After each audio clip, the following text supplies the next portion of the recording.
Hello everybody, I'm Matt and welcome to the Fortress of Solitude. Today we're going to be talking about Action Comics issue 1089 by Mark Waid, Skylar Patridge, and Ivan Placencia. Clark's Superboy antics get even more complicated this issue as Adam Blake, Clark's high school teacher, has revealed to the Kents that he knows who Clark is and what Clark gets up to in his spare time. So it's been a while since I've actually done an Action Comics review. I've had to kind of put it on the back burner just because I had so many other books to get to. So just a brief catch up is that this is a story set in the past when Clark Kent was Superboy, and he's just now trying to find out who that Superboy persona is. And one of his teachers, who has been revealed to be the old hero Captain Comet, has found out who he is and is putting his identity and his family's lives kind of at jeopardy because of that. Clark remembers how he had no experience at this point in his life, and the first thing that kind of popped into his mind was, does Adam work for the government? And he asks the man as much, and he appreciates that Clark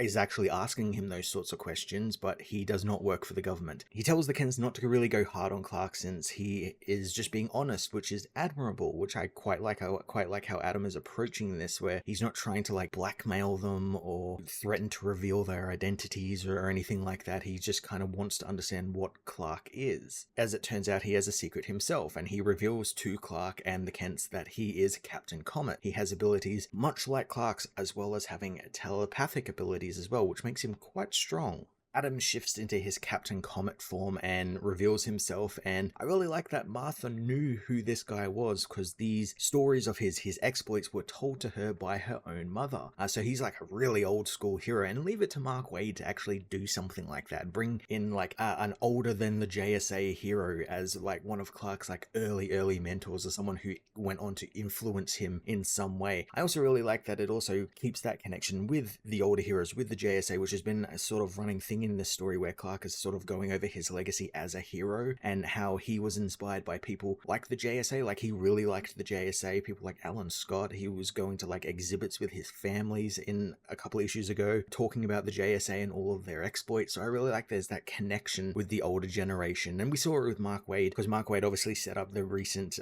history of the DCU. He did that really great 4-issue miniseries that kind of chronicled the entire history of the DCU and put it into somewhat an understandable and digestible way to experience it, and I like that he's keeping those connections going in this book. So we get a little bit of backstory about Captain Comet and how he has his own powers along with the telepathic powers, much like Martian Manhunter. So he's kind of like a combo of, you know, Superman, Martian Manhunter's powers, and how he comes from space. He comes from a far-off world, and Clark begins seeing sort of red flags, which I really like.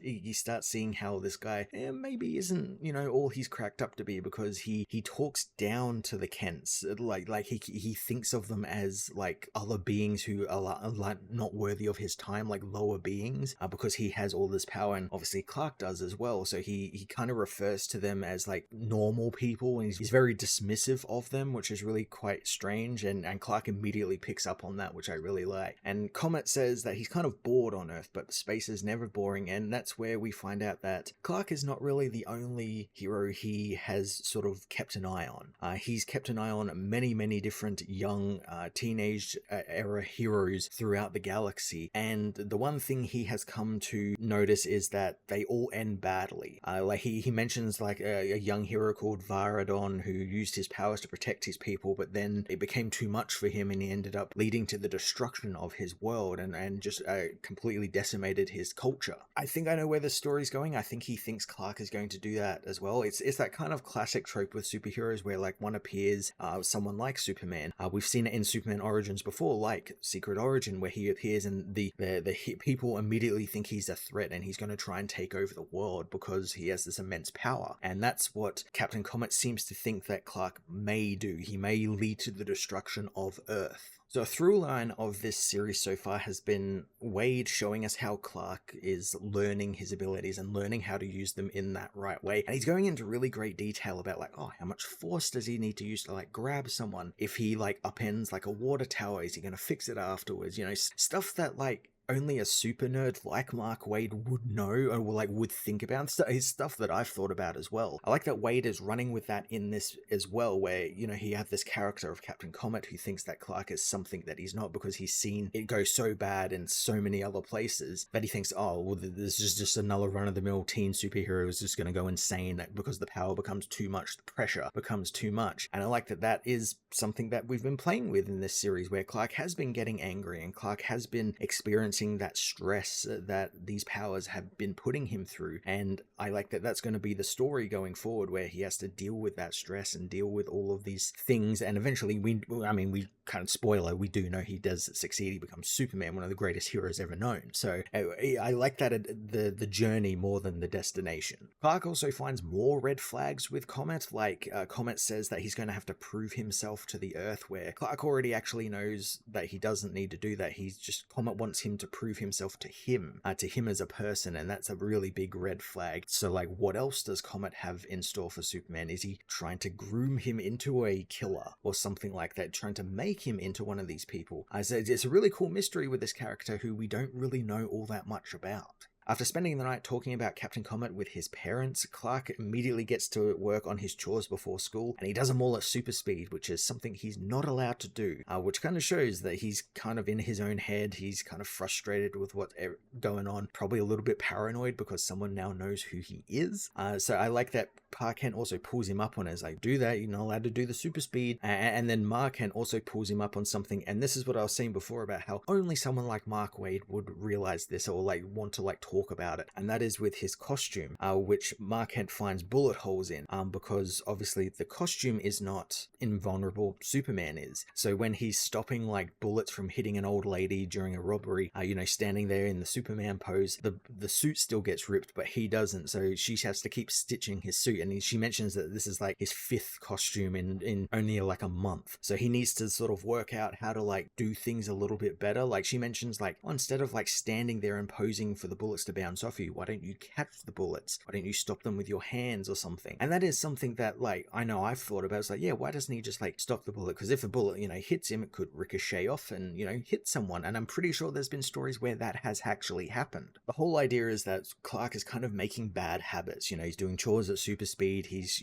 I'll just pose in front of the bullets and they'll like just bounce off me. It's fun. These are bad habits, and it's cool seeing a younger, inexperienced Clark learning these lessons that when he's older, he doesn't even give a second thought to. They've become like second nature to him, and he just does it because he has learnt that bad habit is bad and tried to get rid of it. Also, like, I guess the suit isn't invulnerable because sometimes they do like the suit is made from the Kryptonian fabrics and it's invulnerable, or they do like the protective aura around Superman, but when anything, he's got like a thin like aura around him that like protects him. That's like his protection, and his suit is usually protected. So and they use it in a way that when he's in a fight and the suit gets ripped, that's like a signpost to say, oh, he's fighting an enemy who is actually really strong. They did it with Doomsday a lot and Darkseid, so I like that they've kind of gotten rid of that. I guess maybe it hasn't come in yet. Maybe that's something he gets when he gets a little older. But I like the idea that the suit just keeps getting ripped up because he's doing silly things like posing in a heroic manner to stop bullets, or stopping a fire or something, and his suit catches on fire or something. I like that they're experimenting with that and actually having him get more damaged over time. Eventually, Clark becomes a little frustrated that his parents are trying to like teach him some lessons, that he heads off to school early, and thanks to the fire from the previous day, which we saw in the last issue, most of the school is uninhabitable at the moment, so the classes are happening outside in the fresh air on the campus grounds, something which Clark really enjoys because not only does he get to be out in nature, but he also gets to kind of sit close to Lana Lang and kind of smell her perfume, which I thought was a little bit creepy, but I guess, he's got super senses, so he can't not smell it. He's getting distracted in class, and his teacher, Adam, notices, so he tries to quiz him on some stuff they've been learning, and Clark doesn't really know the answers because, Adam is Captain Comet. He kind of takes note of that, Clark's not paying attention. He's not, being distracted by things and everything around him. It's not a good sign for what's to come. Adam is also trying to kind of pick on Clark a little bit, kind of like singling him out because he knows who he is, and he's trying to test his patience, I guess, to see if he will, do that moment where he does snap and, turn to anger or something. So I kind of like that. He is, poking and prodding Clark and trying to like force him to like go into that anger and kind of give into it, because that will kind of justify what he, I imagine, has planned for Clark, which is he's going to defeat him before he becomes a challenge or a problem. I'm intrigued by what Comet is doing, because it's not like you would usually see when someone comes to challenge Superman. Usually it's like a direct challenge. We'll fight, I'll win, you'll get beaten, and I'll be the victor, sort of thing. I like that he's like testing him and poking and prodding his life and trying to like figure out what this kid is, because I guess maybe he hasn't gone insane yet. Comet thinks that maybe at this point he should have, and that is intriguing, Comet, that he hasn't done that yet. So maybe he's trying to figure out why. Classes soon end, and Clark tries to catch up with Lana, but he is then pushed over by Kenny Braverman, who will actually go on to become the Superman villain Conduit. Kenny starts picking on Clark a little bit, and Clark gets angry and ends up seeing red and ends up pushing Kenny back and actually, pushing him over, and it's something that kind of takes him aback because Clark never fights back. I really like Skylar Patridge's art here, because he sees red, Clark sees red, and all the panels behind him turn to the color red, and you can kind of get the idea of like what his mind frame is. He's sick of being bullied, he's sick of always being the joke and everything, and he just wants to fight back just once. Much like with the building owner of the school who started the fire in the last issue, Clark manages to stop himself before he does anything, realizing what he was doing, and he ends up taking off. And Kenny tries to catch up with him, but he ends up turning into Superboy and flying off before Kenny can catch him. Superboy speeds out of Kansas, planning on smashing up a mountain to take his anger out on, but Captain Comet catches up to him, questioning why he's leaving school, thinking that he's like skipping, but Clark says he's got a free period and no one's actually going to miss him. Comet knows that Clark could probably use a win today, so he wants him to show him how he would save Smallville from a plague of locusts, which has been approaching the town. So I was hoping that we would actually see Captain Comet becoming something of a mentor to Clark and teaching something, but Wade isn't painting any illusion that Comet is a good guy. He's very much sort of in that grey area where he does see Clark as a threat, and he's maybe being a bit judgmental, and then we also get to see him being a bit alien in that he doesn't think normal people like Mara and Park Kent are like worth his time, and it's all kind of trivial to him because he has powers. So I like that there's this idea that he's being taught by someone who is that morally ambiguous, and maybe he ends up showing him something, and maybe ends up teaching the actual teacher something.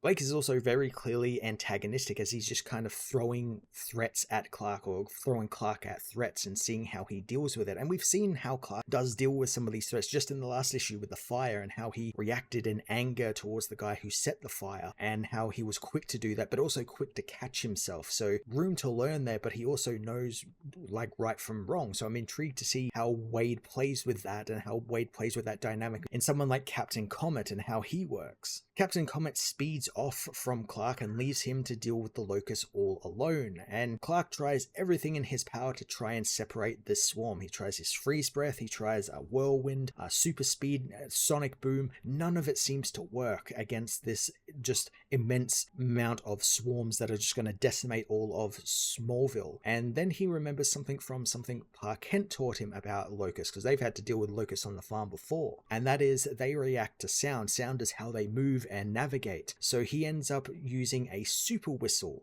He whistles so loudly that it discombobulates the locusts and gets them to follow him, and he flies away from Smallville, and as he keeps whistling he causes the locusts to tail after him, and he flies north, taking them into a foresty mountainous area which is colder than it was in Kansas, and it then makes their metabolism slow down and they go docile. They basically go to sleep, and it keeps them from swarming again and ruining crops and everything. It's a very smart idea. I quite liked that Clark actually used some know-how he learnt around the farm and being a farmhand for his father to actually win the day as Superboy. With a job well done, Clark heads home, and he thinks he's actually done quite well here, and he knows he's got to sort out what Captain Comet is and what his deal is, and we actually learn a little bit about Captain Comet, and it is that he's kind of a liar. He lied to Clark when he said he was working for the government, as we find Captain Comet is actually working for General Sam Lane, and has been reporting to the General about this mysterious Superboy that has turned up only a few weeks ago, and he's been investigating him and finding out who he is,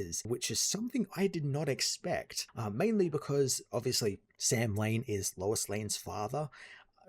And now he's learning about Superboy so early. Does that mean he eventually learns who Clark is? It kind of throws their entire relationship into question here. Like, what is Wade going to do here? This is actually really interesting. I have to imagine he does not learn who Clark is. I imagine that's probably something Comet is actually going to hold onto himself. He's not going to tell anyone. But it is intriguing that he's already garnering the attention of the military. And I mean, he would. Absolutely, he would. But it's very interesting that Sam Lane is getting involved here, and I'm intrigued to see what Sam Lane is going to do.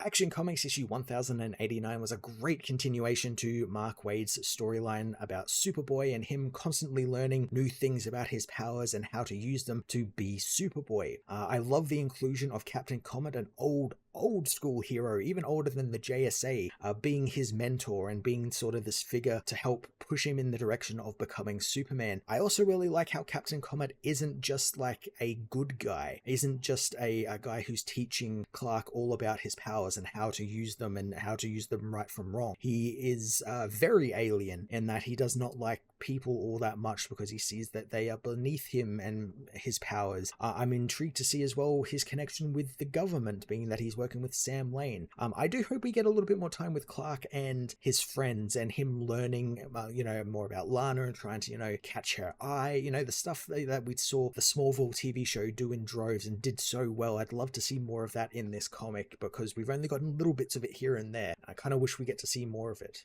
So anyway, I'm going to give this issue an 8.5 out of 10. And tell me in the comment section what you would give it. Like, did you like this comic? Did you dislike it? What did you dislike about it? What did you like about it? Tell me down in the comments below, and I'll catch you guys in the next video.